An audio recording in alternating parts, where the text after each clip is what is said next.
ta ló sọ pé kò kọ̀kẹ́ OPP ó pọ̀ pa OPG ó pọ̀ gan. kó mọ̀ pé bá a faṣọ àròwó. 250,000 naira ní dókítà ní ká lọ wá. mo fojú ànáwó kú o ṣé tá bá fojú ànáwó kú bí ìgbà tó ń ka pépà náà ni pépà mi sì ti jáde. wọ́n ní ká afáró pajá jẹjẹrẹ ń jẹ ni wọ́n ní ká afọtí palẹ̀ tán èyí tá a lẹ̀ tún jẹ ni. o ní ìdísà yóò ní tìǹbù tó ní pálí. mo bá gbé pé lóhun olóhùn o á jẹ́ wípé òfojúsẹ́ ẹ̀kọ́ ẹ̀ ló jẹ́ kí irú àǹfààní yìí yọ fún ẹ. babes mi tí mo sọ fún yín pé ń bọ̀ láti nàìjà òun ló ti dé yìí o. ìwàkùnrin ajẹ́ ká fara ti ra àbí kí lẹ fẹ́ yín babes. mi ò lè jókòó sínú kíláàsì máa ní mo gba lecture all I need is money. kí n sì fún ọ ní pásítọ̀dù ayé mi n kò ní ọlọ́pàá ẹ̀gbọ́n kan sọ fún mi pé yes.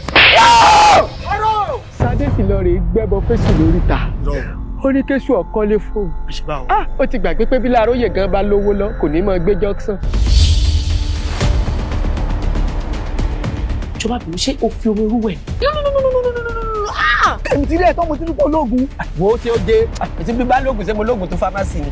Sadé ti ń rùn ebi mo sọ fún ọ kò sẹ́ni lè wọlé ràn Sadé mọ́. mo ní tájá bá ló mọ ìgbẹ́jẹ yẹn dùnú public latin irọ́ ni fúnra ẹ̀ ní orí gírẹ́dì. kèsèké mi náà ní nǹkan àbúrò lówó kan rẹpẹtẹ pákéjì ní gbogbo ìtí orí mi tí mò ń lò pákéjì ni.